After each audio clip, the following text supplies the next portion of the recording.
ഏതൊരു രാജ്യത്തെയും ഭരണകൂടത്തിന്റെ വിദേശ നയങ്ങൾ, പ്രത്യേകിച്ചും യുദ്ധസമാനമായ സാഹചര്യങ്ങൾ ആ രാജ്യത്തെ സാധാരണ ജനങ്ങളുടെ ജീവിതത്തെ എങ്ങനെ ബാധിക്കുന്നു എന്നതിന്റെ വ്യക്തമായ ഉദാഹരണമാണ് ഇപ്പോൾ അമേരിക്കയിൽ നിന്നും പുറത്തു വരുന്നത്. US പ്രസിഡന്റ് ഡൊണാൾഡ് ട്രംപിന്റെ ഇറാനെതിരായ നിലപാടുകളോടും യുദ്ധസമാനമായ സാഹചര്യങ്ങളോടും അമേരിക്കൻ ജനതയ്ക്കുള്ള വിയോജിപ്പ് വലിയ തോതിൽ വർദ്ധിച്ചിരിക്കുകയാണ്.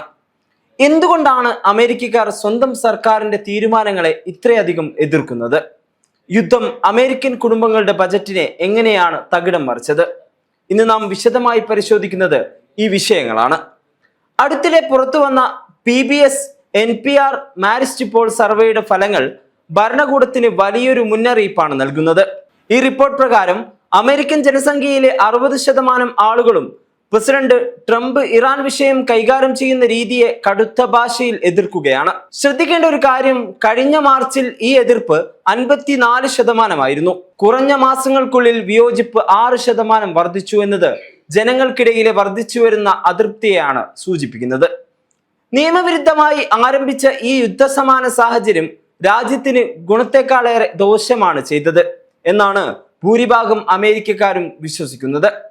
മറ്റൊരു രാജ്യത്തിന് മേൽ ആധിപത്യം സ്ഥാപിക്കാൻ ശ്രമിക്കുമ്പോൾ സ്വന്തം രാജ്യത്തെ പൗരന്മാരുടെ അടിസ്ഥാന ആവശ്യങ്ങൾ പോലും ഭരണകൂടം മറന്നുപോകുന്നു എന്ന വിമർശനമാണ് ശക്തമാകുന്നത്. വിദേശ നയങ്ങൾ വെറും രാഷ്ട്രീയ വിഷയമല്ല, അത് സാധാരണക്കാരന്റെ പോക്കറ്റിനെ ബാധിക്കുന്ന വിഷയമാണെന്ന് ഈ സർവേ അടിവരയിടുന്നു. ഇറാനുമായുള്ള സംഘർഷം ഏറ്റവും കൂടുതൽ ബാധിച്ചിരിക്കുന്നത് ആഗോള എണ്ണ വിപണിയെയാണ്. അതിന്റെ ഫലമായി അമേരിക്കൻ ആഭ്യന്തര വിപണിയിൽ ഇന്ധനവില കുതിച്ചുയർന്നു. ഒരു സാധാരണ അമേരിക്കൻ കുടുംബത്തിന്റെ പ്രതിമാസ ബജറ്റിനെ ഇത് താളം തെറ്റിച്ചിരിക്കുകയാണ്. കണക്കുകൾ പരിശോധിക്കാം. നിലവിൽ അമേരിക്കയിൽ ഒരു ഗാലൻ ഇന്ധനത്തിന് ശരാശരി $4.48 വില. ഒരു വർഷം മുമ്പ് ഇത് കേവലം $3.17 ആയിരുന്നു. അതായത് വളരെ ചുരുങ്ങിയ കാലം കൊണ്ട് ഇന്ധന വിലയിലുണ്ടായ ഈ വലിയ വർധനവ് ഗതാഗതത്തെയും അവശ്യ സാധനങ്ങളുടെ വിലയെയും നേരിട്ട് ബാധിച്ചു. സർവേയിൽ പങ്കെടുത്ത 63% ആളുകളും ഉറപ്പിച്ചു പറയുന്നത് തങ്ങളുടെ സാമ്പത്തിക ബുദ്ധിമുട്ടുകൾക്കും ഈ വിലക്കയറ്റത്തിനും പ്രധാന ഉത്തരവാദി പ്രസിഡന്റ് ട്രംപ് ആണെന്നാണ്. രാജ്യം കൂടുതൽ സുരക്ഷിതമാക്കാനാണ് സൈനിക നടപടികൾ എന്നാണല്ലോ ഭരണകൂടങ്ങൾ എക്കാലത്തും അവകാശപ്പെടാറുള്ളത്.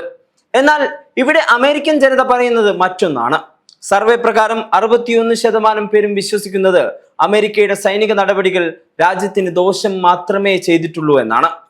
ഈ യുദ്ധക്കൊതി അമേരിക്കയെ കൂടുതൽ സുരക്ഷിതമാക്കുന്നതിന് പകരം രാജ്യത്തെ കൂടുതൽ വലിയ അപകടങ്ങളിലേക്ക് തള്ളിവിടുന്നുവെന്ന് അവർ കരുതുന്നു. മാത്രമല്ല, ലോകരാജ്യങ്ങൾക്കിടയിൽ അമേരിക്കയ്ക്ക് ഉണ്ടായിരുന്ന അന്താരാഷ്ട്ര പദവിക്ക് വലിയ തോതിൽ മങ്ങലേറ്റു എന്നും ഭൂരിഭാഗം ആളുകളും അഭിപ്രായപ്പെടുന്നു.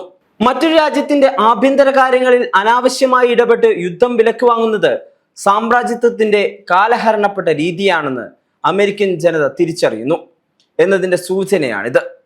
ഇനി ഇതിന്റെ രാഷ്ട്രീയ വശം കൂടി നമുക്ക് നോക്കാം. അമേരിക്കൻ തെരഞ്ഞെടുപ്പുകളിൽ എപ്പോഴും നിർണായക പങ്ക് വഹിക്കുന്നത് രാഷ്ട്രീയമായി നിഷ്പക്ഷത പാലിക്കുന്ന ഇൻഡിപെൻഡന്റ് വോട്ടർമാരാണ്. ഈ സർവേയിലെ ഏറ്റവും ഞെട്ടിക്കുന്ന വിവരം 64% ഇൻഡിപെൻഡന്റ് വോട്ടർമാരും ട്രംപിന്റെ യുദ്ധനയങ്ങളെ തള്ളിക്കളയുന്നു എന്നതാണ്. യുദ്ധത്തിലൂടെ ലക്ഷ്യങ്ങളൊന്നും നേടിയിട്ടില്ലെങ്കിലും ഈ യുദ്ധം എത്രയും വേഗം അവസാനിപ്പിക്കണം എന്നാണ് 66% അമേരിക്കക്കാരും ആവശ്യപ്പെടുന്നത്.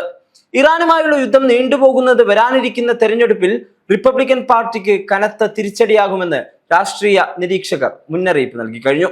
സാമ്പത്തിക ബുദ്ധിമുട്ടുകളും യുദ്ധത്തോടുള്ള കടുത്ത വിരക്തിയും തിരഞ്ഞെടുപ്പ് ഫലത്തെ വലിയ തോതിൽ സ്വാധീനിക്കുമെന്ന കാര്യത്തിൽ സംശയമില്ല. ചുരുക്കത്തിൽ, തെറ്റായ വിദേശ നയങ്ങളും അനാവശ്യ യുദ്ധങ്ങളും ഒരു ഭരണകൂടത്തെ സ്വന്തം ജനങ്ങളിൽ നിന്ന് എത്രത്തോളം അകറ്റുമെന്നതിന്റെ നേർക്കാഴ്ചയാണ് അമേരിക്കയിൽ നാം ഇന്ന് കാണുന്നത്. ജനങ്ങളുടെ ഈ അതൃപ്തി വോട്ടായി മാറിയാൽ അമേരിക്കൻ രാഷ്ട്രീയത്തിൽ വലിയ മാറ്റങ്ങൾ സംഭവിക്കാം. Waytonikah.com, the exclusive Muslim matrimonial site.